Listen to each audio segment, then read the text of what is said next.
Welcome to another edition of the Goalpost. I'm your host, Oluwamayowa. I'm not alone. I have Temiloluwa making a return. I know Temiloluwa is currently preparing for the season, and looking forward to seeing what his team has in store for next season. The next 1 or 2 weeks now, we will be going again into the APL season starting. Temiloluwa, how are you doing? I'm doing good and fine. I'm doing good and fine. It's really nice to be back. Well, for me, I'm having World Cup withdrawal. I mean, television has been a bit boring, where there is no more excitement to look forward to. I mean, it's just more like the World Cup should not end. However, there has been reports that FIFA is looking at expanding the competition into 64 teams and the rest of that. But probably maybe we get to discuss that much later. Starting from the local scene, um, there has been a whole lot that has been surrounding ex internationals that have played the game, giving their opinion in terms of what they expect from the NFF, from what they expect in terms of pushing our football forward. An ex-Wolf legend in Seyi Olofijano has come out to say that because you are an ex-player does not automatically give you, the right to become an administrator. And I will quote what he said. Super Eagles midfielder Seyi Olofijano says ex-footballers should not be handed leadership roles in Nigeria football simply because they played the game, insisting aspiring football administrators must first learn the intricacies of football management and be properly trained. Seyi Olofijano, who currently serves as the technical manager for Africa at Chelsea Football Club, has a degree from Lautech and just one. He further went to say, "This is why I will never buy the excuse of anyone who is in a sensitive administrative position not going to school because they sacrifice their time playing for Nigeria. What they do with their time after retirement, waiting for handout from NFF because they served. They were paid for it. We hounded the federation whenever they are owed. They enjoyed the fame, travel, recognition, and largesse. Football football earned and still earn good money, so they weren't doing us a favor. It was only a privilege they got to play for the Super Eagles." I mean, this is what Seyi Olofijana has said. He's saying because you play the game does not practically hand you the right to become a good administrator. Do you think Seyi Olofijana is right? And I'm taking this and I'm linking this to um Mudashiru Lawal lambasting Mikel some weeks ago, saying he just talks a whole lot, he never contributes, he never does anything. Seyi Olofijana is coming out to say almost the same thing. Do you think this is right?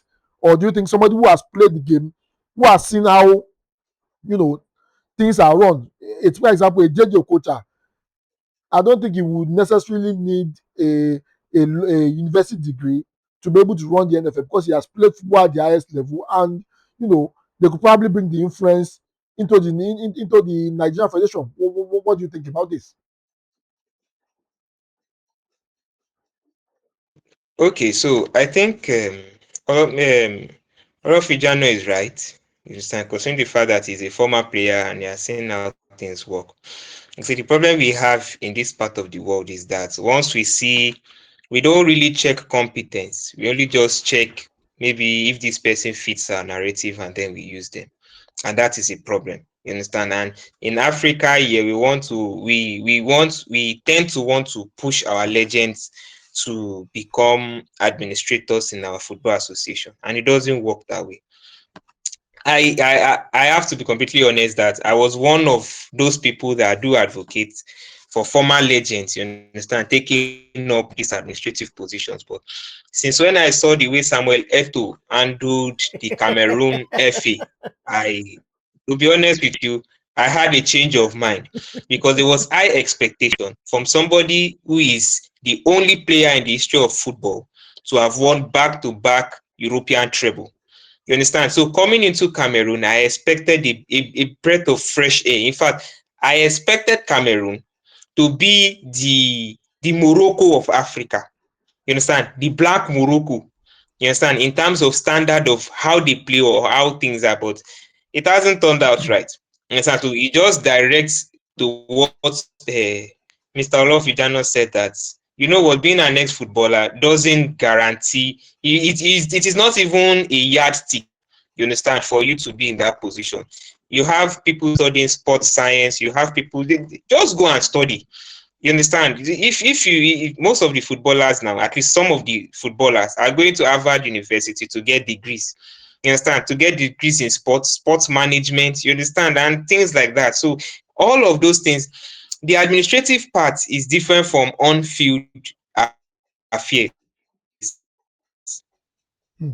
These former players can handle on-field affairs, but can they handle the administrative part? Because their paperwork, let's be honest with ourselves, it's not just say you are their paperwork. There are a lot of paperwork from FIFA, a lot of paperwork from CAF, a lot of paperwork within the federation. Now ask yourself, are these legends able to do this? You understand? Are they able to do this? Do they have the qualifications to do this? You understand? Do they have the pedigree to do this? You get? So the only footballer that I've seen that has done very well in the FA position is Paolo Maldini. You understand? He did it fantastically well with AC Milan. You understand? Helping them win the Scudetto. Yes, and now you can see him in he is now the sporting person for Italy national team. Italy. You understand? So he has already gotten a portfolio for himself. Now ask yourself, most of our Nigerian players, how many of them have portfolios? How many of them have Hmm. portfolios aside the fact that they played for Nigeria? Hmm. You understand? It's not enough for you to say you played for Nigeria and that is a reason why you should be considered. No. What have you studied? What have you gone ahead to get? Now you ask yourself again, how many of our former footballers are even proper managers? How Hmm. many of them are coaches? How many of them have become Hmm. proper coaches? Hmm. Let's even start from there, because I believe that they are closer to the pitch than they are to the glass house. You True. understand? So True. if True. as former footballers they are closer to the pitch, how many of them have picked up the Hmm. managerial position and say, okay, you know what, I want to be a manager, and it has worked? How many of them? Hmm. So if you cannot even approach the managerial position that you are closer to, how much more the glass house that you are further away from? You understand? So maybe they are just saying, maybe some of the, you But understand, maybe Temilolu, they are just saying some of the, yeah. So sorry, maybe that, sorry, Temilolu. I wanted to chip this in before you go ahead. I mean, okay. Olofijana is making a case of, he goes after the ex-internationals that they were paid and they were supposed to upgrade themselves and the rest of that. Um, does it really matter if you have an education? Does that really change how you manage an organization? Does that all have to do with your own leadership skill you have developed, over the years in terms of the people you interact with? Does your education in class translate to becoming a good manager, a good administrator? That's number one. That's one part of it. Another part of it is that I want you to address also is in our own situation, in our own situation, there are a whole lot of peculiarities that you have to deal with in terms of, the corruption in the system, in terms of fighting the corruption, in terms of the people you are supposed to work with. Apart from you getting education in class, are you not supposed to also be street smart for you to be able to succeed in a Nigerian NFF based on our own peculiar situation? Okay, so let me answer that first one. You understand? You can okay, let me put it like this. They are roadside pitches, right? Roadside field where they play 11-11. You understand? This our clay soil 11-11, not grass.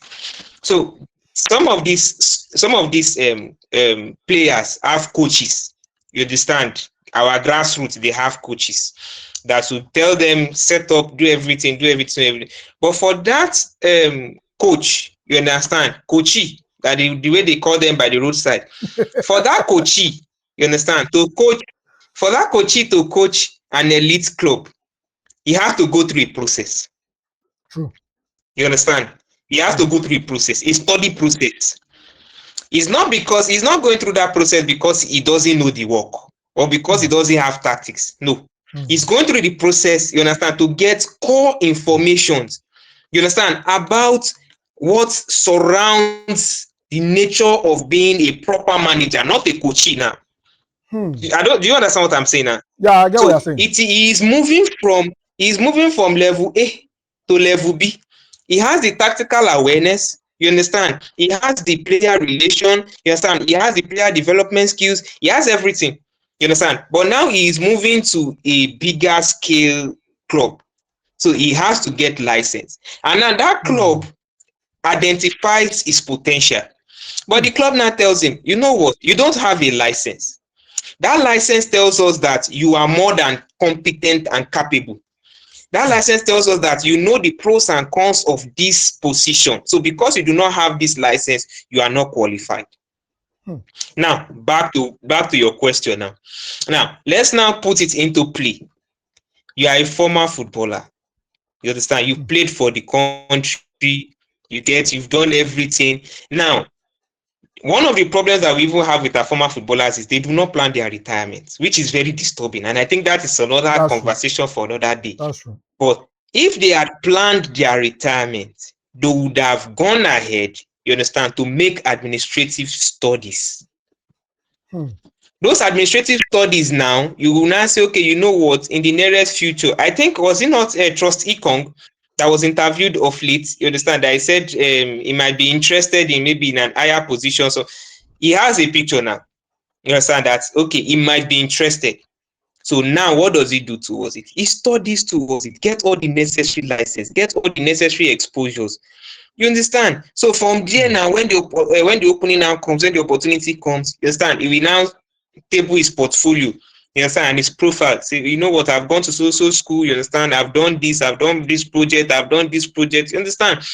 But now you are just an ex-footballer who, let's understand something, that as at the time they were playing, the setup and everything is different from how it is now. True. True. The way football was there is not the way it is now.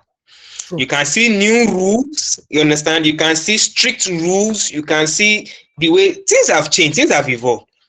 So you cannot say because you're a former footballer in the 1970s or 1980s, you now think you are fit for the FA without going through some administrative process. No, it doesn't work that way. Looking at Cameroon, I'm still using Cameroon as a case study. Looking at Cameroon, I can tell you, you understand? I can tell you that no, it doesn't work that way. You understand? So that's just that on that. You get. While what was the second question? And the second question is our own peculiarity here. If you want to succeed as an NFF president, you cannot. You have to be street smart in quotes now, because there are a whole lot of forces that are working against you. That's number two.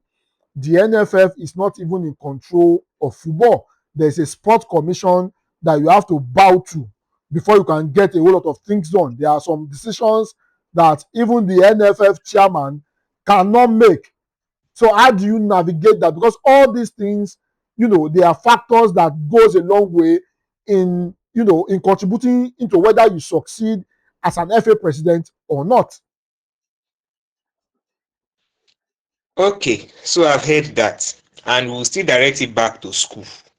So if the candidate has gone through proper sporting administrative learning, you understand, entering that position is going to change one or two things. It would not change if he doesn't know. You understand? But if he has known, there will be a lot of changes. You get, so putting people that know about sports administrative or how to run administrative sports, you understand, they know what to do. You get me? They know how to go about these things. They know, okay, this is what is expected to be here, this is what is expected to be here. The purpose of coming to that position is to impose change. You understand? So you cannot impose change when you don't even know what you want to change. Listen, yes, we know the person has to be street smart. Yes, you have to be street smart. You have to even be rugged. You understand? Because there are decisions that you make that, yes, you have to stand by it. You understand? But also, in the process of doing all of that, you need to have an administrative understanding of what you are doing. And in the process of having understanding of that, you now know the law backing to what you are doing, so that they will not box you in a corner. You understand? Because there are laws. Yes, because there are laws to this thing.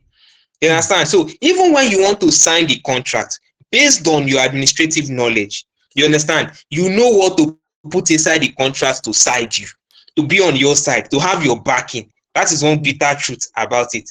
You understand? As you can see, let me make reference to Paolo Maldini that got up the Italian sporting project. Did you know what he put into signing?